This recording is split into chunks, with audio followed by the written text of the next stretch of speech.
A todos com a paz do Senhor. Podeis tomar assento, meu muito obrigado.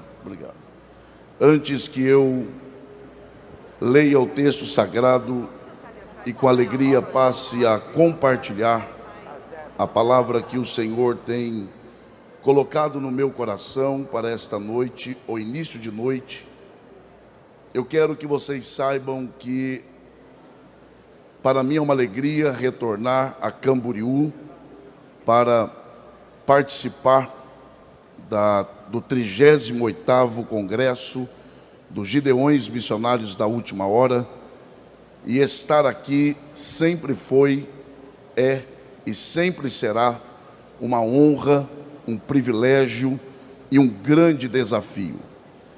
Gideões Missionários da Última Hora é, sem dúvida, o maior congresso de missões desta nação, e nós louvamos a Deus porque o congresso permanece vivo e avivado. Onde estão os Gideões? Digam glória a Deus. De maneira que com isto eu manifesto a minha alegria. Quero, ainda que de forma rápida, porém com muita sinceridade, agradecer a Deus pela vida do pastor Zilmar, pela vida de sua esposa, pastora Inês. Muito obrigado, pastor Zilmar, por, no meio de tantos pregadores, bons pregadores, se lembrar do meu nome para tentar, pelo menos, contribuir de alguma forma com esta edição deste grande congresso. A minha oração segue sendo para que Deus siga abençoá-lo junto de sua família e que o trabalho de suas mãos continue sendo confirmado pelo Senhor. Da mesma forma, honrar a Deus pela vida do pastor Adriano, pela vida do pastor Wesley, pela vida do pastor Silas. Que Deus em Cristo os abençoe. Muito feliz por rever aqui pastor Giovanni, pastora Michele, eles que lideram a linda igreja ali em Brusque, e é uma alegria poder revê-los nesta oportunidade. Evidentemente que eu estou acompanhado de minha esposa, a Joselma, e de nossas filhas, a Sofia e a Radassa. E para mim é uma alegria ainda maior. Também eu quero registrar aqui minha gratidão a Deus pela vida do pastor Juliano Fraga, pregador do Evangelho, um dos pregadores oficiais deste ano, deste congresso, e revê-lo é sempre uma alegria, e eu tenho acompanhado o seu trabalho e glorifico a Deus por sua vida. Eu também estou acompanhado de 3 obreiros da igreja, em que estou tendo a oportunidade de pastorear, auxiliando os nossos pastores, pastor José Wellington e pastor Wellington Júnior. Estão conosco os pregadores, nosso irmão Gerson, também o Leonardo e o Everton, são pregadores do Evangelho, bons pregadores, e tê-los conosco também é uma grande alegria. Quem aqui de verdade, quem aqui de verdade quer continuar ouvindo Deus falar, diga amém.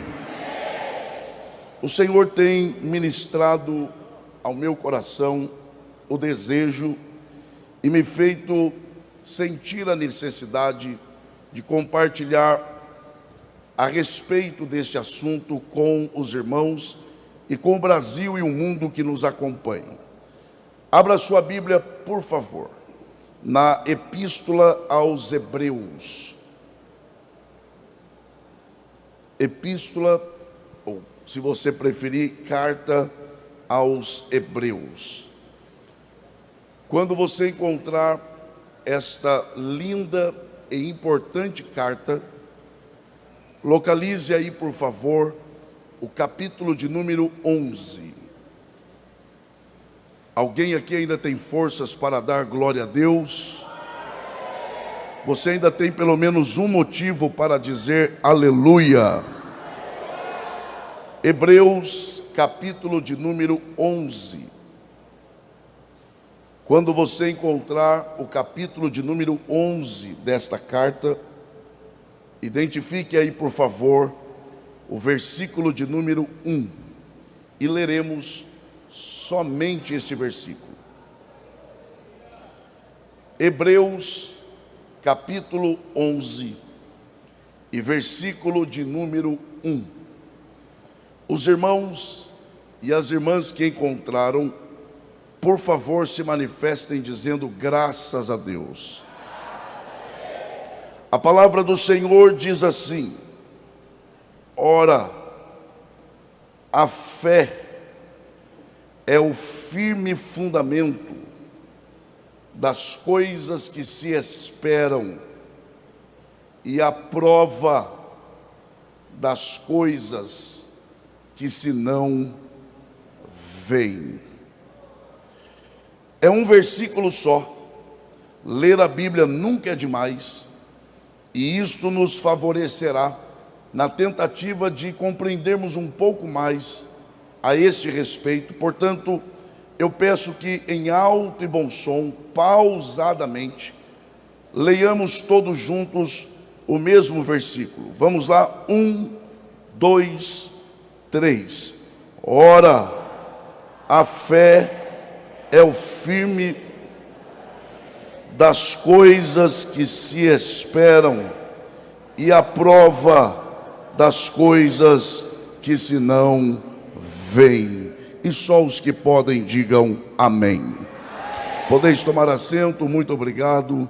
E que Deus, por graça, mais uma vez, abençoe a exposição de sua palavra.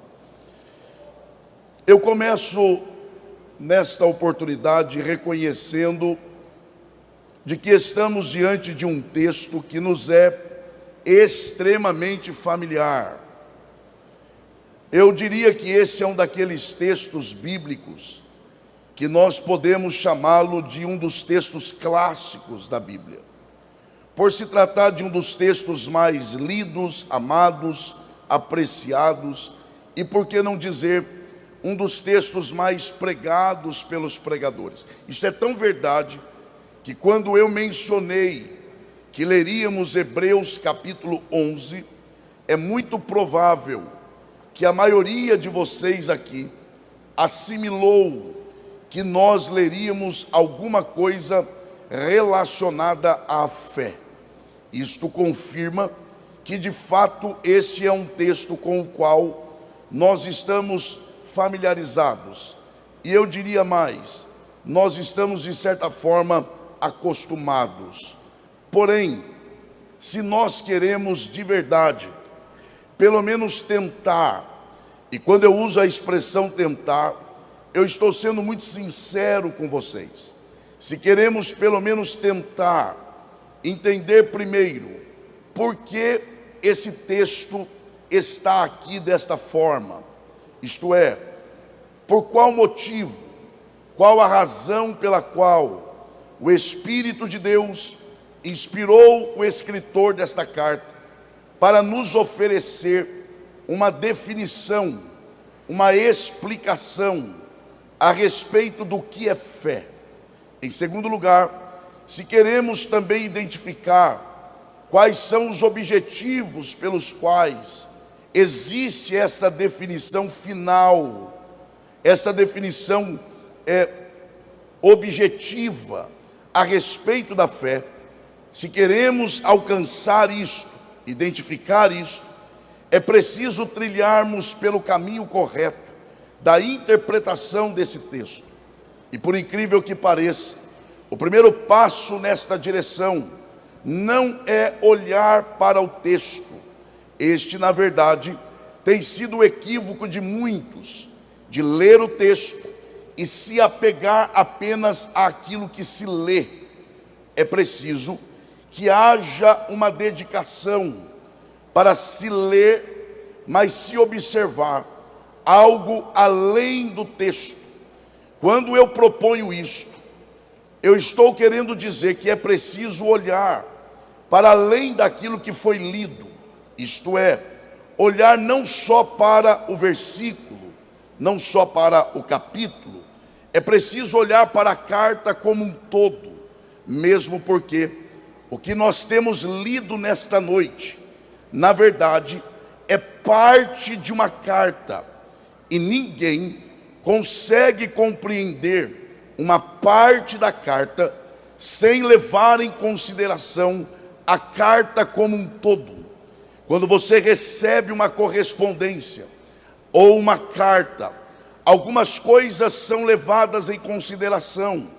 Por exemplo, quem escreveu a carta, isto é, quem é o remetente, quem é que escreveu a carta. Segundo, para quem a carta foi escrita, quem é o destinatário, quem é o objetivo da carta. Terceiro, qual é ou quais são os objetivos com esta carta. E em quarto e último lugar, sobre o que esta carta está tratando. Então vejam, se queremos de fato entender o motivo pelo qual Deus nos reúne nesse início de noite, aqui no ginásio em Camboriú, é preciso primeiro perguntarmos: quem escreveu? Para quem foi escrita? Por que escreveu? E quais são os temas, ou sobre o que foi escrito nesta carta? Quando você busca responder estas perguntas, a primeira pergunta: quem escreveu? O que se sabe é que não se sabe quem escreveu esta carta. Há muita especulação.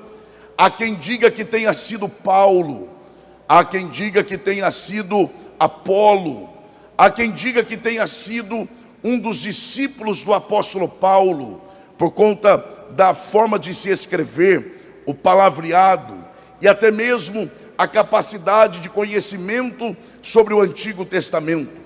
Há também, para você que está atento, é claro, há também uma linha que defende que tenha sido uma mulher quem escreveu esta carta. Daí a razão pela qual não aparece o seu nome na carta. O fato é que tudo é especulação. O que se sabe é que de fato não se sabe quem escreveu esta carta.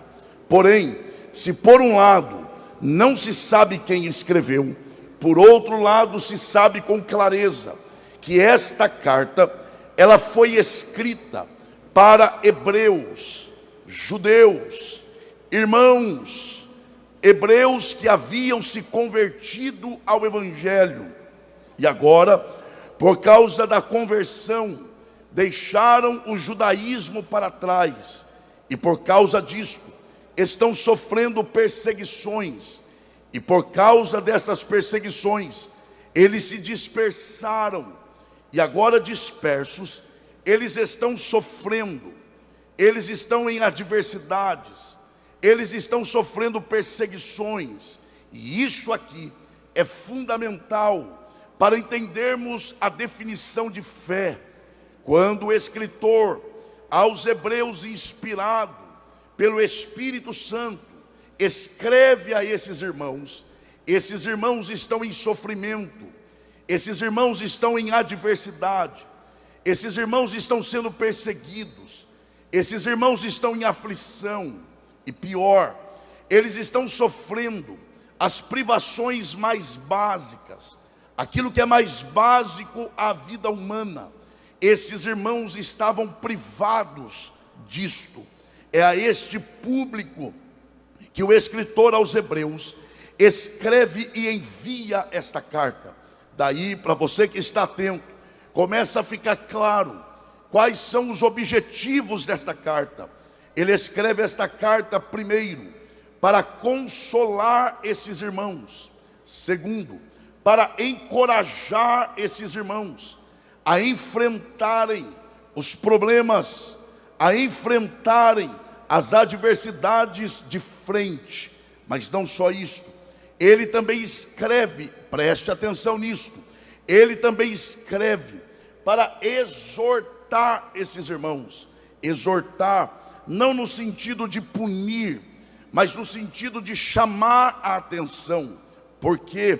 Porque estes irmãos, eles haviam deixado o conforto do judaísmo para agora, em nome do cristianismo, padecer necessidades. E é claro, eles são tentados a voltarem atrás, a compararem a vida que levavam outrora com a vida que agora eles levam.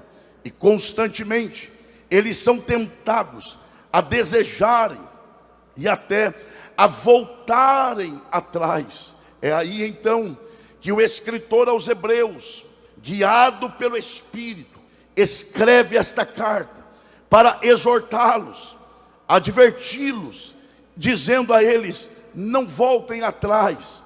Mas ele não diz isto apenas por dizer, ele tem um argumento para isto, ele tem a razão pela qual esses irmãos tinham motivos de permanecer firme, mesmo em meio à perseguição. Qual é o argumento? É aí então que aparece o tema da carta. Qual é o tema da carta? É a comparação entre a velha aliança e a nova aliança. E o escritor aos Hebreus, ele apresenta a nova aliança, da qual agora esses irmãos sofredores fazem parte. Mas ele apresenta a nova aliança como sendo superior à aliança antiga. Como é que ele faz esta comparação? Ele começa a traçar um paralelo entre figuras da antiga aliança e comparando-as com Cristo. Por exemplo, eu vou falar só algumas aqui. Ele diz que Jesus é superior a Moisés. Em outras palavras, ele está dizendo: Moisés é importante. Claro que é. Moisés tem o seu lugar na história. Claro que tem. Porém, Jesus é superior. Jesus é maior. Jesus é mais importante do que Moisés. Ele segue e ele diz que inclusive Jesus é superior aos próprios anjos. Em outras palavras, ele está dizendo: os anjos são importantes? São. Eles têm o seu papel no plano de Deus? Tem. Mas Jesus é maior do que os anjos, é mais importante do que os anjos. Afinal, ele é o Criador dos anjos.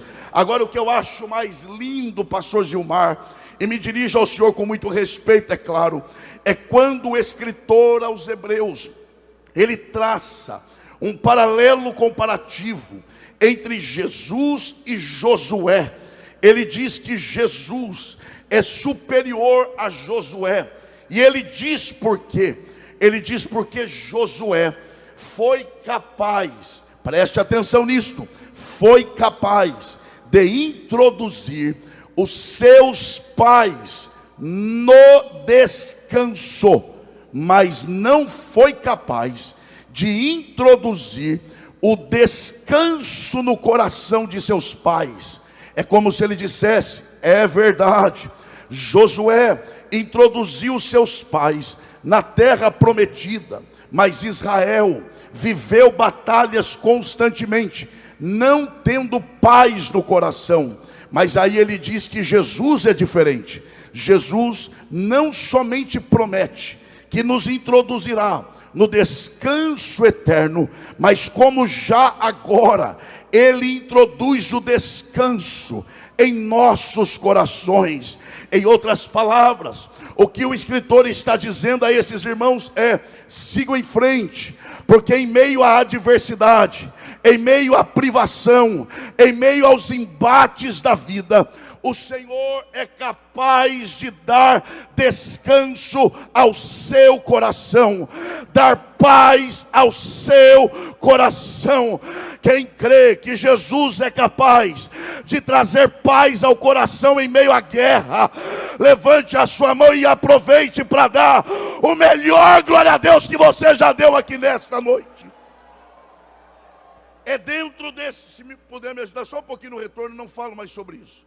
É dentro deste contexto que ele insere o capítulo de número 11, ou que nós hoje temos como capítulo 11.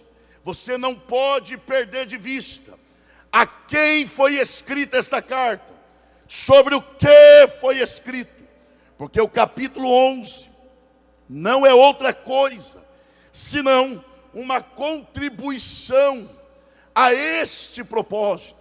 E aí agora ele insere, preste atenção nisto, aquilo que nós conhecemos e chamamos de a galeria dos heróis da fé.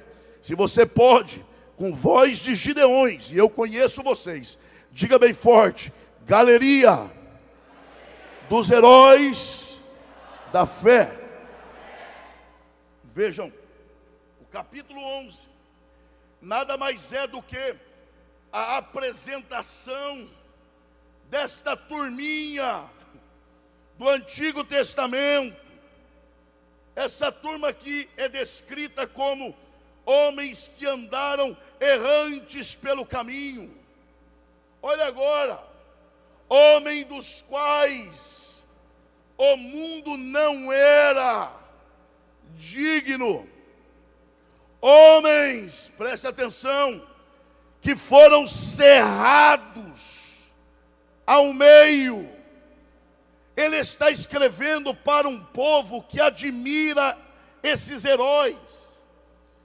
Esse povo está sofrendo, e ele apresenta a lista, e com isso ele está dizendo: se eles sofreram, vocês também sofrerão. Mas se eles venceram, vocês também vencerão. Agora, a grande questão é: como é que eles venceram? Preste atenção, como é que eles venceram? Grita para ser uma vez só, diga: pela fé. Só mais uma vez, diga: pela fé. A questão agora é: qual fé? Eu digo de novo, eles venceram pela... Eu pergunto, qual fé? Por que é preciso perguntar qual fé? Porque nós vivemos uma época que cada um quer ter a sua fé. Alguém diz assim: eu tenho a minha fé, você tem a sua, ele tem a dele. Você respeita a minha, eu respeito a sua, eu uno a minha fé com a sua, e juntos a gente vive em paz. Biblicamente falando, não existe eu tenho a minha e você tem a sua. Biblicamente falando, é uma só. Até alguém dizer uma só. Então a questão é: que fé é esta? Que fé é esta capaz de levar pessoas a aceitarem serem cerradas ao meio? Sabe que fé é esta? Aí ele define fé, porque antes de apresentar exemplos de pessoas que viveram pela fé, ele diz qual é a fé e o que é esta fé. Aí ele diz: ora, a fé, primeiro, é o firme fundamento. Aqui está o detalhe: das coisas que se esperam. Olha agora, segundo, ela é também a prova das coisas que se não... Então vai de novo.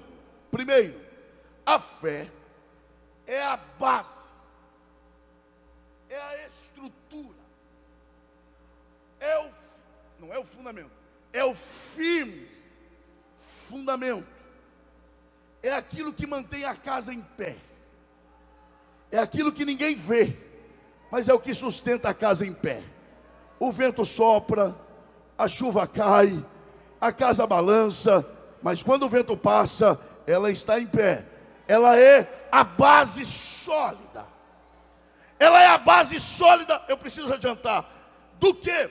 Preste atenção, das coisas que se, diga bem forte, esperam. E ela é o que mais? A prova, a garantia, a evidência, o penhor das... Olha, isso aqui é demais. Das coisas que se não veem. Quem me ouve aqui, diga amém. Eu tenho uma outra pergunta a fazer para você que está interessado na palavra. Presta atenção. Em que tempo a fé opera o seu poder? Porque veja, o que é fé? Ela é o firme fundamento das coisas que se esperam. Das coisas que vão chegar? Não sei, não é isso que ele fala. Das coisas que chegaram? Não. Ela é o firme fundamento das coisas que eu estou esperando. Ela é a prova das coisas que eu vejo? Não.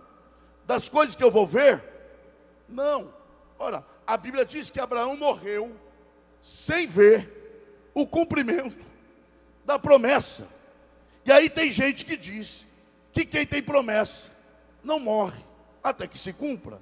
Você que não se cuida para você ver, morre sim, porque Abraão morreu, mas morreu esperando, morreu crendo, morreu confiando. Por causa do quê? Por causa da fé. Mas eu preciso adiantar aqui, em que tempo a fé opera o seu poder? Antes de acontecer o que eu quero, durante o processo de acontecimento, ou depois que acontece. É só ler o texto. Ela é o firme fundamento das coisas que se esperam. Então não aconteceu ainda. E a prova das coisas que se não veem. Então não aconteceu ainda. A fé opera o seu poder em que tempo? Antes, durante ou depois? Está claro, a fé opera antes. A fé, de acordo com a Bíblia, é o que te dá condições de se comportar como crente quando aquilo que você quer não acontece. Porque fé é mais fidelidade do que qualquer coisa. Diga bem forte, quando eu... Não, isso não é forte, meu irmão. Diga forte, diga, quando eu tenho fé, eu sou fiel. Quer ver que isso é verdade? Jó é um exemplo disso. Há quem use o exemplo de Jó equivocadamente. Está sofrendo, aí usa o exemplo de Jó, pedindo para Deus matar. Abre o bracinho, fecha os olhinhos e diga: Senhor, eu não aguento mais. E assim como Jó, eu peço, me mate e me leva. Quando na verdade Jó não pediu a morte, porque estava sofrendo. Está lá em Jó capítulo 6, versículo 10. Jó não pede a morte porque estava sofrendo. Então por que ele pede a morte? Porque como ser humano, ele está sofrendo tanto, e ele antevê que se ele continuasse sofrendo daquele jeito, ele blasfemaria contra Deus. Então ele antecipa isso e diz: Senhor, eu prefiro que o Senhor me mate antes que eu blasfeme contra o teu nome. Ele diz: eu prefiro perder a vida do que desonrar o teu nome. Eu prefiro abrir mão da minha vida do que me voltar contra o Senhor. Quem está entendendo a voz de Deus aqui? Deus marcou esta data para renovar esta fé, que te dará condições de permanecer fiel diante de Deus em tempos difíceis. A grande questão agora é, primeiro, o que é fé? Segundo, em que tempo a fé opera? Olha a terceira pergunta sobre fé. Qual é a fonte da fé? Quem é a origem da fé? De que fé nós estamos falando? João, ele responde essa questão. Na sua primeira carta, João escreve No capítulo de número 5 e versículo 4, ouçam isso com atenção. Ele diz que todos os que são, veja que não é qualquer um, todos os que são nascidos de Deus. Pelo menos uma pessoa disse aleluia. Olha agora o que ele diz: vence o mundo. Olha agora o que ele diz: e esta é a vitória que vence o mundo. Dois pontinhos: a nossa fé. Vamos lá, vamos lá. Todo que é nascido de Deus, há uma linha de corte. Eu repito isso aqui: todo que é nascido de Deus é uma linha de corte. Não é todos, é quem é nascido de Deus. Vence o que ele chama de mundo. Que mundo é esse? Não é um mundo natural, que Paulo diz que Jesus é o criador dos mundos visíveis e invisíveis. Não. Não é um mundo humano, quando Jesus diz: ide por todo mundo e pregai o evangelho a toda criatura. Não. Então que mundo é esse? Este mundo a que João se refere, que os nascidos de Deus são capazes de vencer, é um sistema que é inimigo de Deus, que se opõe à sua palavra e que é inimigo da igreja. Este é o mundo que a própria Bíblia diz que o mundo jaz no maligno. Sabe qual é a ideia de jaz no maligno? A expressão jaz traz a ideia de uma moça deitada em um banco de uma praça, com a cabeça no colo de um rapaz, e essa moça está sonolenta, e ele faz carícias no seu cabelo, e a moça está vulnerável, por causa daquilo que nós chamamos de cafuné. Quando a Bíblia diz que o mundo jaz no maligno, a ideia é exatamente esta: o mundo está no colo do diabo, adormecido, e o diabo faz carícias na sua mente. Esse é o sistema. Mas aí João vem, inspirado pelo Espírito, e diz: mas tem um povo na terra. Eu vou repetir para ver se ainda tem Gideonita aqui. Mas existe um povo na terra, que é o único povo capaz de vencer este mundo. E qual é a arma que vence este mundo? É uma só, e esta é a vitória que vence esse sistema: a nossa fé.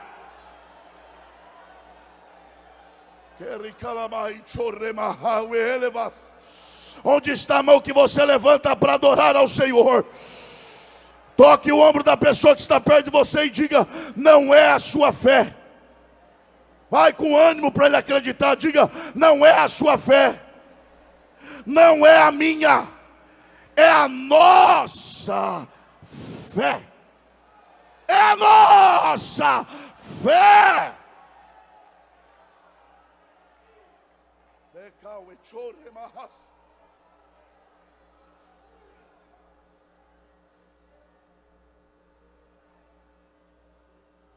Mas quem é a fonte desta fé?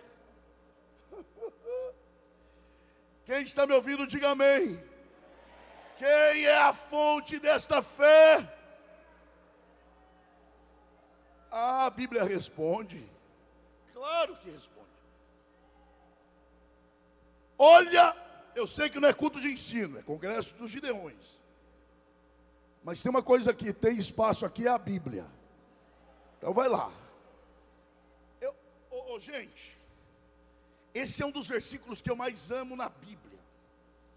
Olha o último versículo do capítulo 11 de Hebreus. Não desvia o olhar por nada. Olha que coisa linda esse texto. O povo está sofrendo, perseguido. Olha agora o que ele diz no último versículo do capítulo 11. E na verdade, toda correção, aliás, e na verdade, versículo 40, provendo Deus alguma coisa melhor a nosso respeito, para que eles quem? Os antigos, sem nós quem? Os que estão sofrendo agora, não fossem aperfeiçoados. Eu repito, não tem problema. Provendo Deus alguma coisa melhor a nosso respeito. Sabe o que ele está dizendo a esses irmãos? Vocês estão sofrendo, mas vocês estão sofrendo porque Deus separou algo melhor para vocês. E não é história, está na Bíblia. Daí o que é esse melhor? Preste atenção. Para que eles, os que passaram, sem nós, não fossem aperfeiçoados. Vocês admiram Moisés? Claro, mas sem vocês, ele não pode ser aperfeiçoado, porque ele fez a parte dele, mas não pode fazer a de vocês. Então continue o que eles começaram. É por isso que vocês estão sofrendo, porque eles sofreram para fazer a parte deles, mas agora pela fé, cumpra a parte de vocês, e Deus honrará vocês. Tem alguém entendendo a voz de Deus aqui? Pastor, o senhor tem como provar? Tem sim. Capítulo 12. Portanto, quer dizer, vocês que leram o que veio antes, olha o que vem agora. Portanto, nós também. Diga bem forte, nós. Isso não é forte não, vai lá, diga nós também. Diga, não é só eles. A história é nossa também. A honra é nossa também. Mas se eles sofreram, diminuiu, né? Nós também sofreremos. Mas vamos lá. Portanto, nós também, pois, que estamos rodeados de uma tão grande nuvem de testemunhas, que não são os anjos, não são os demônios, não é a sociedade. Quem é esta nuvem de testemunha? Os heróis da fé. É como se ele dissesse: eles estão te olhando e dizendo: nós fizemos a nossa parte, quero ver vocês fazer a de vocês. Continue o que nós começamos. Quer ver que é verdade? É só ler a Bíblia, está aí. Olha como é verdade. Deixemos todo embaraço e o pecado. Diga bem forte: embaraço e pecado. O que é que vem primeiro? E depois? O que é que vem depois?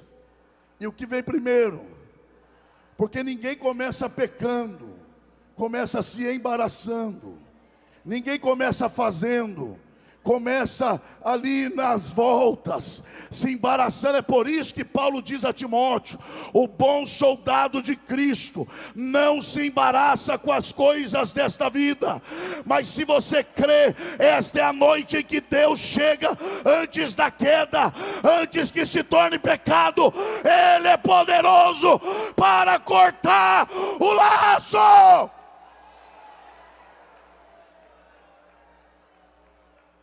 eu preciso adiantar. Deixemos e corramos pacientemente. A ideia de correr aqui é na arena, aquela corrida de revezamento, troca de bastão. Eu corro a minha parte, entrego para você, você corre a sua parte, e não precisa falar de mim, porque a história não é nossa, a história é de Deus, é que Ele nos incluiu nessa história. Eu faço a minha parte e você faz a sua. Eu não preciso tentar te matar para cumprir minha parte, se eu não estou conseguindo fazer direito nem a minha. Cada um fica na sua, cada um cumpra a sua parte, cada um cuide daquilo que Deus entregou para você fazer. E quem pode dar glória, se não quer, não tem problema. Esta é a palavra de Deus.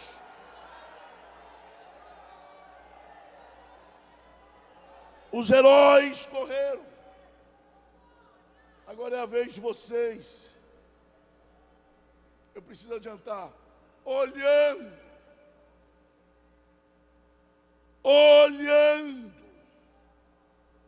Não é para onde. Onde é lugar. E lugar não se move. É olhando para quem. Quando Pedro falou a quem, ele não disse para onde iremos, porque Jesus não é um lugar. Ele disse a quem iremos, porque Jesus é uma pessoa. E aí o escritor diz, olhando para Jesus. Porque se fosse para olhar para um lugar, você olharia hoje, amanhã viveria outra coisa e não teria para onde olhar. Mas como é Jesus, você passa uma situação hoje, olha, Ele está lá. Amanhã outra, olha, Ele está lá. Depois você passa outra, olha, e Ele está lá do mesmo jeito. Olhando, resposta agora, olhando para Jesus. Quem é a fonte da fé? Que é quem? O autor e consumador da nossa fé. Eu já estou encerrando, mas grita para ser uma vez só, diga autor. Só mais uma vez, diga autor e consumador. O que é autor? É aquele que cria, é aquele que gera, é aquele que do nada faz existir. Então, quem é a fonte da fé? Grita esse nome, diga Jesus. Quem é a fonte da nossa fé? Deixa eu te fazer uma pergunta. Jesus precisa de fé? Eu estou perguntando. Jesus precisa de fé? Então Ele criou a fé para quem? Para nós.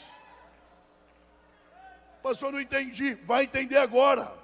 Paulo diz, vocês são salvos pelas obras? Não. Então eu sou salvo pelo quê? Pela graça, mediante a fé. E isso não vem de vós, é dom de Deus. Ouçam isso. Para eu ser salvo, eu dependo da graça. Para acessar a graça, eu dependo da fé. E quem é que dá fé? Deus.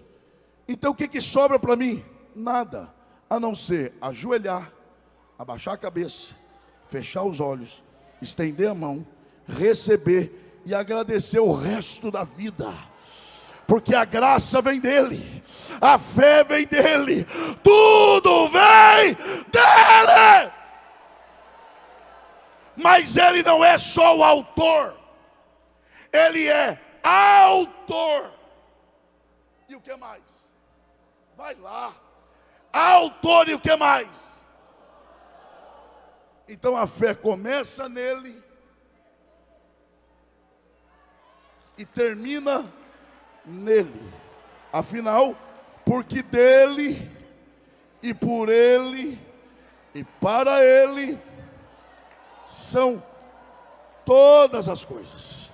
A fé começa nele, está nele e existe para a glória dele. Quem recebe a palavra, adore ao Senhor.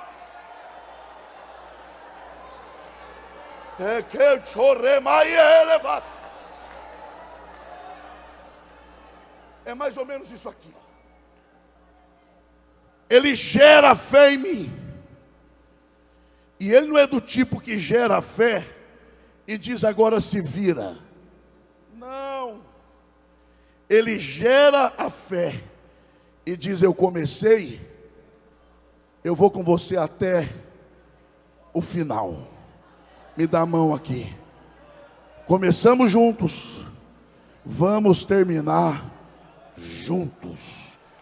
Porque Deus nunca começa uma obra para deixar pela metade. Tudo que Ele faz, Ele leva até o final. Por isso fique em paz. Você não vai terminar do jeito que você está. Se Ele começou, Ele vai terminar. Aquele que começou a boa obra, Ele mesmo aperfeiçoará.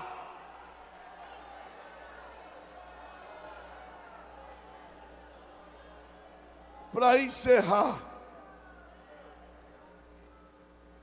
já respondemos o que é fé, em que tempo ela opera, quem é a fonte. Última pergunta, fechei a Bíblia. Para que serve a fé? Para quê?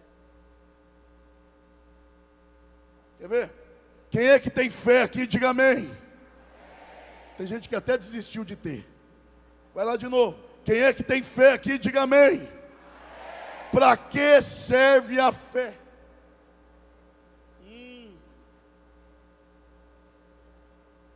Porque, gente, deixa eu usar bem esse tempo.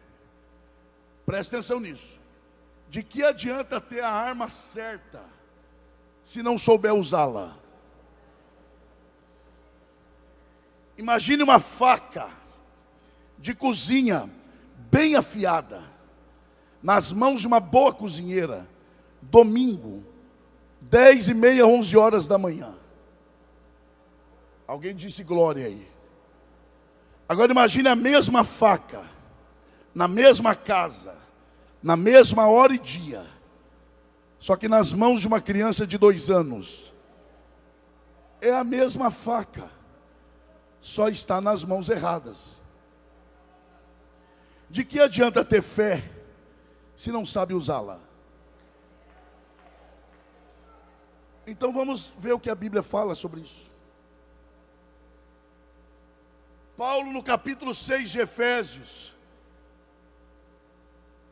ele elenca ali as armas espirituais, e dentre elas ele fala de 2. Ele fala da palavra, que ele chama de espada do Espírito. Mas quando ele fala da fé, ele diz o escudo da fé. Então palavra é o quê? Espada. E fé é o quê? Vai lá, vai na cola de quem acertou, vai lá. Palavra é o quê? Tem gente que nem colando vai, meu irmão, vai lá. Palavra é o quê? E fé é o quê? Espada é instrumento de ataque ou defesa. E escudo. Então por que a gente fica atacando pela fé? Eu declaro pela fé, eu vou contra ti pela fé. Fé não é para isso. Para que serve a fé? Paulo diz: para aplacar os dardos inflamáveis do diabo. Aonde? Na mente. Quando ele começa a dizer: Deus é bom, é. Então por que ele permitiu o mal? porque Ele não faz o que você quer, é aí que a fé floresce. E você diz: Deus fazendo ou não, para mim, Ele é Deus, Ele é Deus.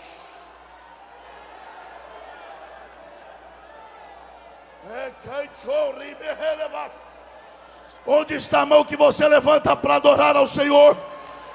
Grita para ser uma vez só, diga bem forte: a fé não é a certeza de que tudo vai dar certo.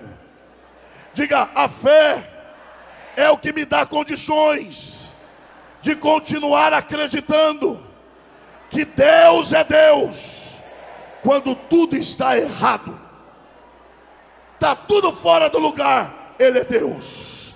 Tudo desajustado, Ele é Deus.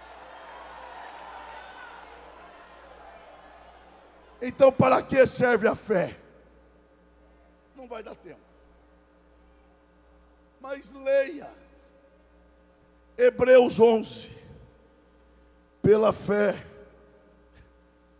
Abel ofereceu sacrifício agradável a Deus, e Deus deu testemunho dele, e ainda dá até hoje.